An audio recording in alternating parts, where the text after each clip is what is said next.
కావాలి కావాలి యూరియా కావాలి కావాలి కావాలి యూరియా కావాలి రైతు వ్యతిరేక ప్రభుత్వం వెంటనే రైతు వ్యతిరేక ప్రభుత్వం వెంటనే రైతు వ్యతిరేక ప్రభుత్వం వెంటనే కావాలి కావాలి యూరియా కావాలి కావాలి కావాలి ప్రభుత్వాన్ని చూస్తే బాగా అనిపిస్తుంది. మరి నోటికొచ్చిన పంట కాలంలో యూరియా అందియాల్సిన ప్రభుత్వం మరి నిమ్మకు నేరెత్తనట్టు వ్యవహరిస్తున్నది.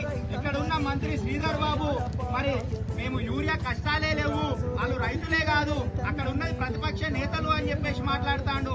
ఒకసారి అయ్యా శ్రీధర్ బాబు గారు మీరు ఒకసారి వీడికి అత్తే మీకు కనబడుతుంది చేసేది ప్రతిపక్ష పార్టీ నాయకుల మరి నీకు ఓటేసిన ఈ ప్రజల అన్న విషయాన్ని